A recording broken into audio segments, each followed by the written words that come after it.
Bielsa Perthan, the cylinder's inventor, had been a huge fan of the Star Wars saga, the first part of which came out 120 years before she was born.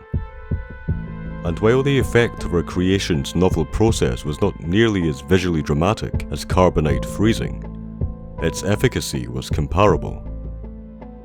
Perthan was unremarkable as a child, but her intellect bloomed at university, with the rapidity of desert flowers after rain, and by her late 20s, she was known internationally for her ingenuity. As Perthan, the 22nd century's Blackstock, asked the world's most eyeballed holofeed, with reference to the physicist whose research team had, in 2059, forced open a wormhole somewhere inside the orbit of Mars for 3 whole seconds. Yes, contrary to the negative predictions of peak technology skeptics, science in the 21st century had continued to develop with the leaps and bounds that defined its gait in the 20th. Humanity's knowledge of species extinctions, for instance, had reached levels not previously thought possible. It was true that technological efforts to slow the actual rate of loss had as yet proved unfruitful. If anything, the speed was increasing, but the accuracy with which biologists could predict impending extirpations was truly extraordinary.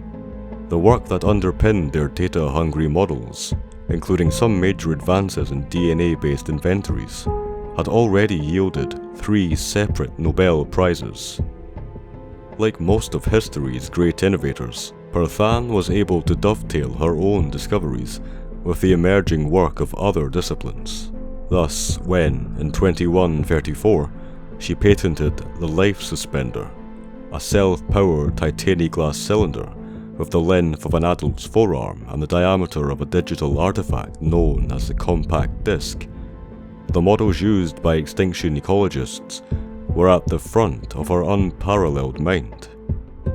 Following protracted negotiations behind closed doors, the International Committee on Extinction agreed to issue Perthan's biotech firm with extraction licenses for a single individual from any species whose probability of extinction within 1 year exceeded 99.5%.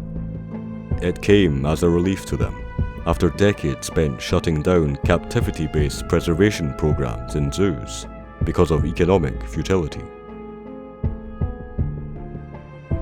Buoyed by the new hope offered up with Perthan's invention, the committee's leaders exchanged phrases like unprecedented service to science and profound benefit to humanity. Perthan's career-defining product came with a guarantee of 500 years viability. Once thawed, to use the language of the lay press, the reanimated organism would live for somewhere between a few minutes and half an hour. During this time, there could be no return to stasis. The costs involved both in the manufacture of the product and in the acquisition of target organisms were high, but the first model that was auctioned, a cylinder containing a live preserved European robin, fetched 3 times its associated expenditure, not including the enabling research.